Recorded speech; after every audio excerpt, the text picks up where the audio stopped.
Very good evening and welcome to ITV News. This is Wednesday night's calendar. Hello, good evening. Thanks for joining us on the day that the Chancellor told the nation. An autumn statement for a country that has turned a corner, an autumn statement for growth, which I commend to the House. Jeremy Hunt shakes up taxes, benefits and pensions with half an eye, some might say, on the next general election. But do the numbers add up for those living in our former red wall seats, which could prove crucial? Why should you have to go out of your house to go and sit somewhere to keep warm because you can't heat your own home? You can't afford to heat your own home. I'm not sure Labour's the answer, but definitely we need a change of something. Somebody needs to take hold of this country and rattle it. Well, we'll have all the details of what the autumn statement means for you and reaction to it. Plus, power to the people. A devolution deal's announced for Lincolnshire. So what might it mean for places like Scunthorpe? Also on the programme, Are the eggs we eat all they're cracked up to be? A huge rise in imports is causing concern.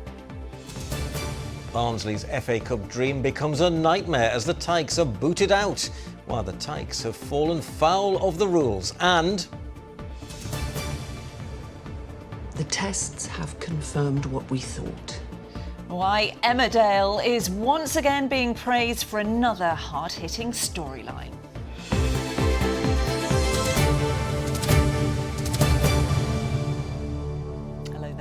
It's a promise to get Britain growing by increasing business investment in the UK by £20 billion over the next decade. with a general election not far around the corner, the Chancellor's announcement of tax cuts and pension rises are likely to go down well with voters. But will it be enough to hold on to Conservative power in our region's former so-called red wall seats, which could ultimately hold the balance of power? One of those seats is Penistone and Stocksbridge, which went from red to blue back in 2019. Our reporter Jonathan Brown has spent the day there finding out what people wanted the Chancellor to say and what are the things that matter most. Jonathan. Well, Lara, this is one of those former mining communities that's had a long association with the Labour Party, but 4 years ago all of that changed when people here and in various other traditionally Labour voting red wall seats decided for a change to vote Conservative for the first time in decades. Miriam Cates became the MP for this area, for Penistone and Stocksbridge, and but I think it's fair to say that during that time, with things like COVID and the war in Ukraine to deal with, it's hardly been business as usual for the government. Today, though, was the government's opportunity to really press home what they want to do to potential voters in the next election, at a time when people in places like this have a variety of issues to deal with. Another fish, please. As the Chancellor was serving up his autumn statement in Westminster, fish and chips were the priority in Penistone. The queue's sizable at this chippy. Interesting government promises, less so. They come out with all these statements, they're going to do this, do that, and most of them don't even appear. They could put pension up. They could do more than they are doing if they really wanted to, but I don't think they really care about the small fry people. For Julie, trade has been tough for the majority of her 5.5 years in business. Rising fish, potato, oil and energy prices the latest ingredients for financial strife, while her customers have struggled too. It just feels as though they're doing everything for the higher classes, and such as us working classes, we're just having to help his own community, I suppose. This is an area that voted Conservative back in 2019. And while many are on the lookout for signs of optimism post-COVID, in the run-up to the festive season, some here are praying for change. Inside this church is a food bank set up by volunteers who, after collecting donations for aid in Ukraine last year, came to the realisation help was needed much closer to home. We have a lot of people that come to us that work. They're the sort of squeezed middle, they don't get any help. Julie says Penistone Food Buddies has given out weekend food parcels to more than 3,000 people in just 12 months. And as Christmas approaches, demand is growing. They want the confidence back and they want to have some more money in the pockets to be able to do other things other than just live and make ends meet. But the government says investment is arriving in Penistone. Ahead of the Chancellor's statement today, it was announced £48 million previously earmarked for the now cancelled HS2 rail line would be spent on the Sheffield to Huddersfield route that runs through here. A boost passengers say is long overdue.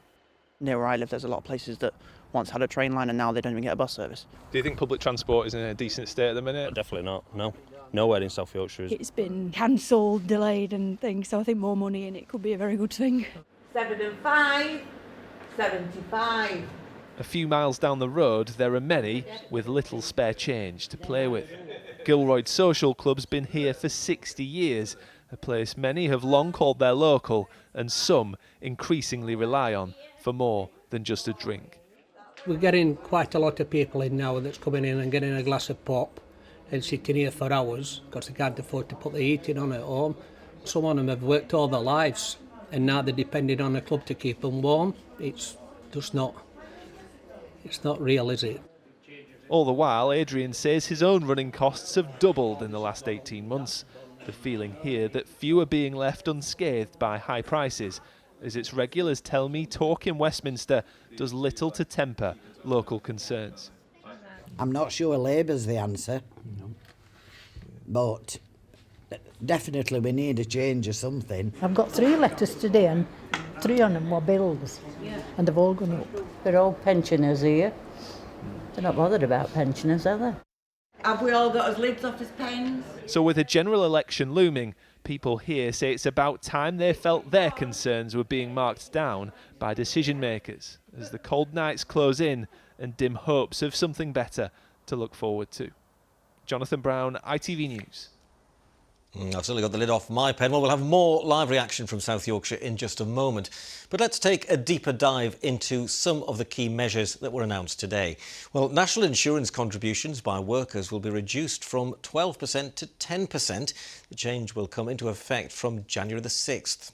Universal credit and other benefits will rise by 6.7% next year, which the government says will mean an extra £470 for 5.5 million households. But the government says it will clamp down on long-term job seekers who refuse to take part in mandatory work placements by stopping their benefits. Pensions are set to rise by 8.5%. That means from April 2024, the full new state pension will go up to £221.20 a week, worth up to £900 more a year. And the local housing allowance is to go up to help private renters on the lowest incomes. The Chancellor says it will give 1.6 million households an average of £800 of support next year. And duty on hand-rolling tobacco will go up by an extra 10% on top of regular above-inflation increases, while on beer, cider, wine and spirits, well, they'll be frozen until August the 1st next year. So those are some of the details. Let's get some reaction to them now with Adam Fowler, who's in Dodworth, again in the Penistone and Stocksbridge constituency, with an election just around the corner. Adam, the Chancellor will be hoping, won't he, that this is going to be a vote winner for him? He will indeed. I mean, this is the Christmas collection that they're doing here at Gilroyd Social Club. The money raised from this goes towards the elderly. They also have community groups where they welcome in kids and do things for the disabled, all sorts of community spirit on display here. But what does the community think of this awesome statement? Well, let's ask them. We just saw in Johnny's package just now. Lynn, you've got a smile on your face. What's your reaction to this statement? I'm very pleased that pensioners are getting a rise. And Adrian's pleased because I'll be able to afford another 2 glasses of red wine now. So a good statement then from your point of view? Yes, brilliant. Okay. Brilliant from my point of view, yes. Rab, you're also a pensioner as well. How's it for you? For the pensioners, I think it's very good. For the public, I don't think it's so good at all. Go on, what are your concerns? Well, they're giving the employers a rise of the cost of living rise. Yeah. The employee, or the employer, is going to have to find the money from somewhere. It's the minimum wage you're talking about, minimum wage, yeah. To pay that minimum wage extra. They're going to have to find that money from somewhere. That's going to come from the public. Yeah. So the rises you're getting are going to be paid out for the goods you're buying, because they're going to have to get the money from you to pay their employees. Yeah. So rising costs for businesses there. Absolutely. there's a cut to national insurance as well, though, by 2%. That puts a bit of money. I don't think for one second that's going to affect us at all. I mean, 2%. I don't pay national insurance, obviously, being a pensioner. But for the ordinary working man, I don't think that it's going to affect them much. I don't think they'll even notice it. OK, well, Adrian is from the club here. Again, we saw him in Johnny's package. You've had a chance to digest the autumn statement now. Freeze on alcohol duty, so that's good news for you. That's very good news, yeah. I'm glad that ain't changed. But I like the pensioners getting more money, because around this area we've got a lot of pensioners, so they might start coming in and having a couple of pints. Even Brad might buy his good lady wife a pint instead of half. You never know. But you've got a few other concerns, haven't you? It's the energy bills at this place. Yeah. The electric and everything here, it's more or less doubled, and it's crippling businesses like this, not just this club but other clubs as well. We need help on that. However that can be done, but we need help on that. OK, all right. Well, thanks very much, everybody, for your views. Of course, the energy price cap is announced tomorrow. No doubt all eyes will be on that. But for the meantime, this is The View from Gilroyd Social Club. Adam, thank you very much. Live in Dodworth for us there. Lovely to hear from you. Now, from South Yorkshire to Westminster now to join our political correspondent, Charanpreet Kaur. A very busy day for you, a very big day in Westminster. What's the reaction been like from MPs in our region? We won't be surprised to hear that the reaction very much depends on which side of the political spectrum they represent. Now, the Tories are really keen to present today as a success story. They're honing in on that reduction in national insurance and saying that that's been made possible because of the halving of inflation to 4.6%. Now, some others would say that many factors impact inflation more than the government's policies, but this is one thing that the Conservatives are keen to own for themselves as their success story. On the other hand, Labour say that this is actually a small difference in household purses compared to the economic downturn that the Tories have created in their view. Earlier, we've spoke to people in Penistone. I put Labour's view to their MP, Miriam Cates. Labour says that despite that reduction in national insurance, people are still worse off than they were a year ago. What do you think your constituents feel about that? Well, inflation has had an enormous impact on people's household budgets. There's no denying that. It is the biggest tax increase that people have paid. But the reason for that is because we borrowed a lot of money during COVID to pay for furlough and things like that. And of course, there's been the war in Ukraine and the resultant energy prices. So some would say a major reason for it was Liz Truss's disastrous mini-budget. Well, that just doesn't stand up to scrutiny at all. We borrowed £400 billion in COVID, which both sides of the House agreed we needed to do. And as a result of injecting that enormous amount of borrowed money into the economy, we've seen this huge inflation. So, Labour not happy with this tax reduction, Charanpreet?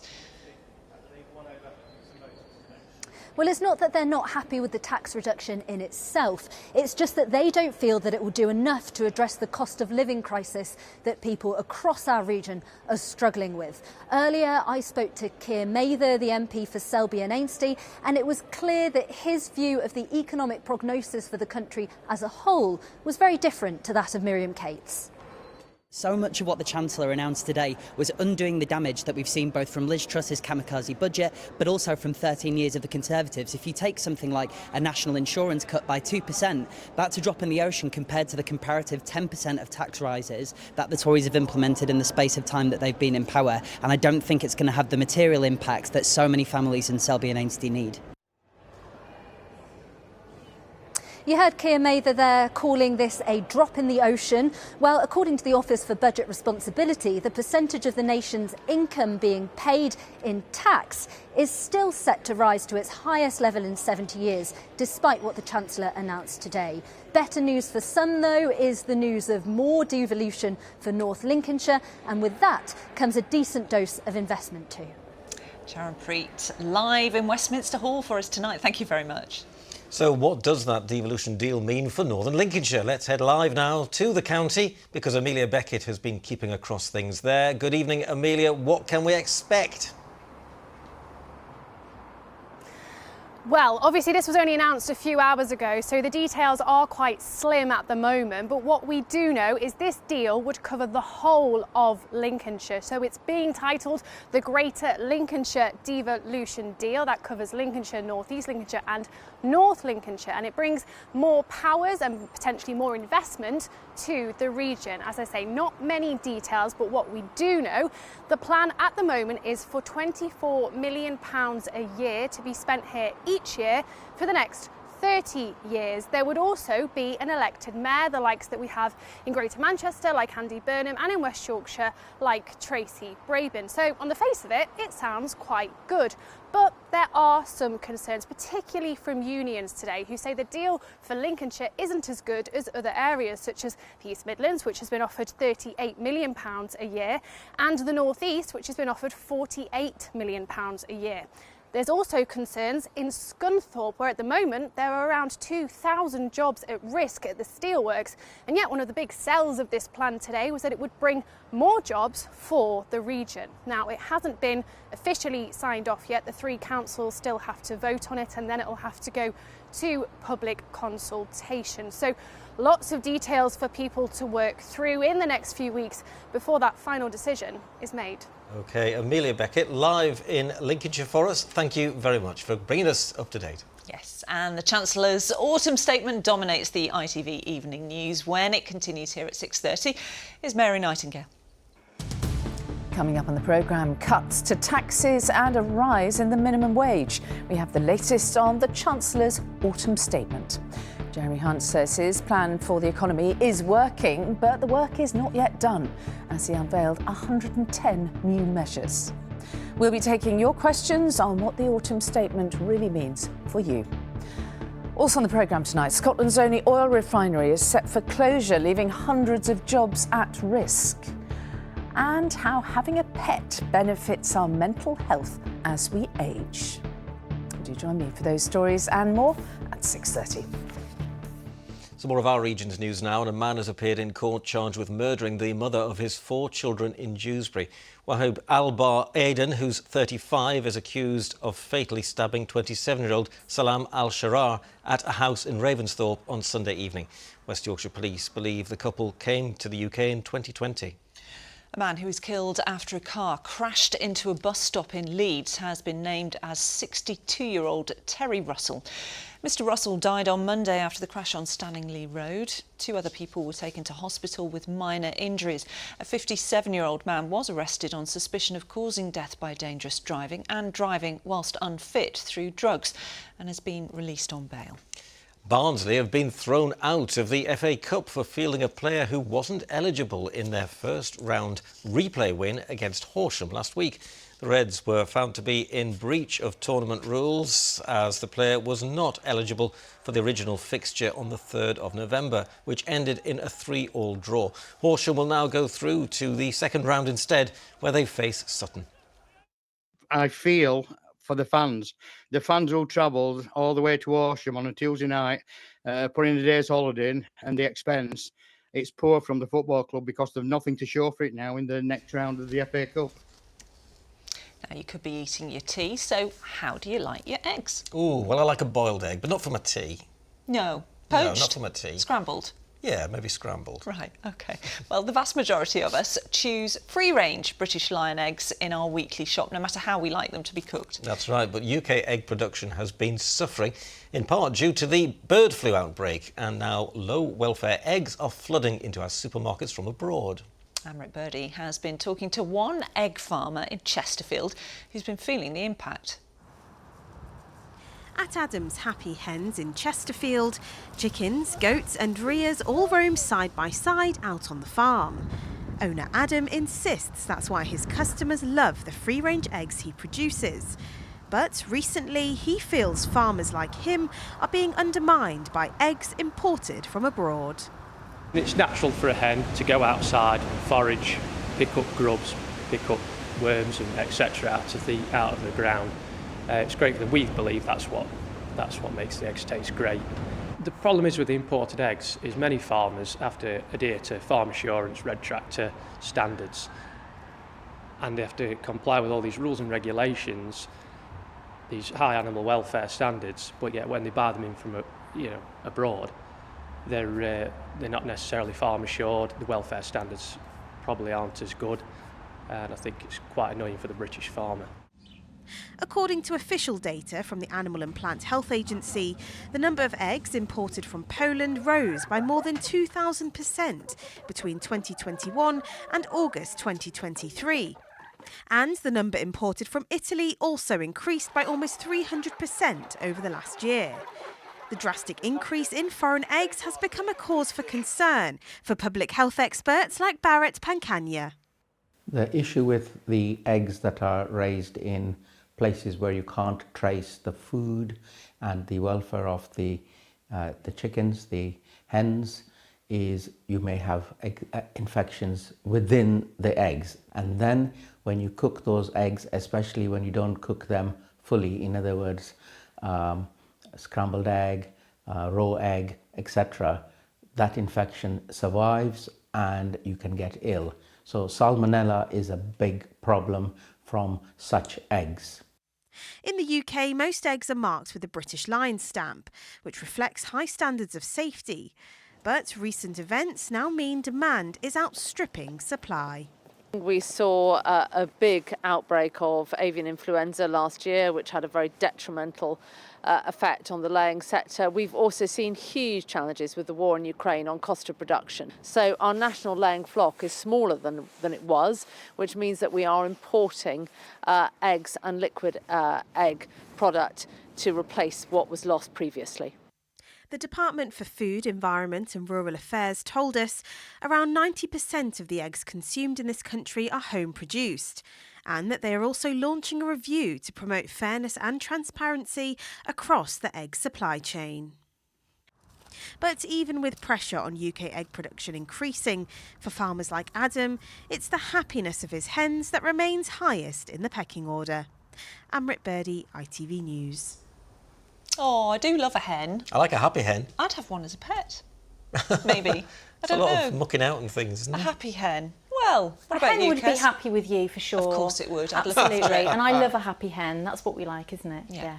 Not so great today, was it? Wasn't very happy weather. Not happy with the weather? Very cloudy. I mean, yesterday we were talking about topsy-turvy weather conditions, bringing an abundance of berries, and a similar thing we think has happened with our actual autumn colour, even if the skies were grey, like today, a beautiful shot of Wentworth Castle Gardens by Phil Bradley. But yes, experts at Forestry England predicted at the beginning of the season that after a rainy spring, a hot and sunny June, a showery July and then September heatwave, we were due for a beautiful mix of autumn colour in November. Nice. Yep, I agree. I think it's been absolutely gorgeous. The wet March gave the trees plenty of fuel to grow, and the following sunshine, warmth and showers provided a good growing season, leading to a gradual but enhanced shift in colours. I've checked with Jodie from the Yorkshire Forestry England branch today, and she confirms that the season has indeed been longer and more vibrant than usual, and believes there's another couple of weeks to go. So you haven't missed it if you've not been out into your local forest or park. There's another couple of weeks to go, but we need the good weather, don't we? Will it be cold though? Will it go out looking at the cold? Leaves you say colours? Cold. It's absolutely mild out there. Topcliffe today. Topcliffe, one of our colder, sort of more remote places, got to 13. These are our overnight temperatures for tonight. So Topcliffe no lower than 8. But if you fast forward 48 hours, it's not staying Topcliffe that way. could be -6 on Saturday night. Kettlewell and over the Pennines could be -7. So different weather, different clothes, but definitely more sunshine. Nice and crisp though. For sure. Yeah. Thank you. Now, it's a condition with dozens of symptoms affecting movement, mental health and sleep. It's also a growing condition with 12,000 people diagnosed with Parkinson's in our region. And it's thought there are many more who've yet to be diagnosed. It's an issue being tackled by ITV soap Emmerdale, with the character Eric Pollard finding it incredibly hard to tell his friends and family that he has Parkinson's. Actor Chris Chittell also says that he found it difficult to portray such a complex condition. Helen Steele reports. Well, Mr. Pollard, the tests have confirmed what we thought. It's Parkinson's. This is the news 2 people every hour receive in the UK. Stiffness, tremors, of course, cognitive ability. For Emmerdale's Eric Pollard, like for so many others, it's a bitter pill to take. Soon. Oh, sorry, Julie. At this group, they've all had to deal with the diagnosis. This is key, isn't it? Stuart Hopwood was just 30. The world fell apart. Shocked at the diagnosis of me being that young. So we're bending down to the side. To understand more about the impact of the news he received on screen, actor Chris Chittel joined this Parkinson support group run by the Leeds Rhinos Foundation. They're all from all walks of life, and they have one thing in common: a huge desire, appetite to keep ahead of the game. With no cure and more research needed, keeping on top of the game is key. Julie Beck, a nurse for 40 years, was diagnosed last year. There's one thing she hopes the Emmerdale storyline brings about. Absolutely more research for finding a cure, because it is a growing condition. I think there's 158,000 people who are diagnosed in the country, but goodness knows now how many more people haven't got the diagnosis yet. With more than 40 symptoms, it's a complex condition to explain to others. People who've got the condition don't feel very well understood and don't feel very seen, I suppose. But I think it's a very misunderstood condition. And so having it kind of play out as a storyline in a soap like Emmerdale is just fantastic. And then people with Parkinson's are always already responding really positively to having it talked about. There are drugs to relieve symptoms, but groups like this are key. For Parkinson's disease, it's incredibly important to be active. Being physically active has shown that it really reduces prevalence of some symptoms and can really help you live a longer life and also a happier life. And as we found it early, it gives us time to look at the best ways to treat you. All the more reason to hope that what we see on our screens will result in more awareness and research, so crucial in finding a cure. Helen Steele, ITV News. Yes, good to see Emmerdale doing such a great job in raising awareness. I know. Yeah, and he's a great actor, is Chris Chittel. We often He's bump into him, lovely. don't we, in the building here. Such a nice man. He really is. And Kerry's lovely too. Here she is. Good visibility on the horizon. TUI sponsors ITV Yorkshire Weather. Hello again. Disappointingly cloudy across the region today with limited amounts of sunshine, and it's pretty much going to stay that way as we head into tomorrow. We'll have to wait until Friday for the best of the blue skies. But yes, those autumn leaves still providing the colour across many parts of the region, certainly for the next week or so. And today and tonight, we've got high pressure and very mild air from a southwesterly quarter, but we do get that colder blast of air from the north. Friday into the weekend, hopefully hanging on until at least the first part of Sunday. In the meantime, for tonight, quite cloudy, misty and murky, some dampness certainly over the hills. The winds gathering strength, becoming strong and gusty into the early hours. And although it will be dry, those gusts could be in excess of 35, 40 miles an hour for the coasts and right over the tops. So it's a blustery start as we head into tomorrow. 7:47 and 3:57 are your sun times against this great cloudscape taken yesterday evening over Ilkley Moor. A big thank you to Marvin Carter for the share. So as we head into tomorrow, cloudy, damp, blustery. As we head through into the second half of the day, we do look to the north for that system gradually edging its way southwards. Ahead of it, it's mild and windy with gusts in excess of 40 miles an hour perhaps, but behind it, it becomes drier and clearer and colder. There will still, at least at first, be a stiff north to northwesterly breeze, and that will bring in 1 or 2 showers on Friday, perhaps to the coastline, falling as mainly rain, but maybe a little bit of wet sleet going on there as well. And inland, dry, clear, and feeling bitterly cold in comparison to the previous few days. Widespread frost Friday into Saturday, mostly dry into the weekend, but maybe with some more cloud by Sunday. TUI sponsors ITV Yorkshire Weather. There you go. Hold on to your hats tomorrow. You definitely need a woolly hat by the end of the week. Hat and gloves. You got one? Well, I'd hold on to it if I had one. I haven't got one, so no. There's time. Start knitting then. Start knitting. That's all from us. Thanks for watching. Good night. See you tomorrow. Bye-bye.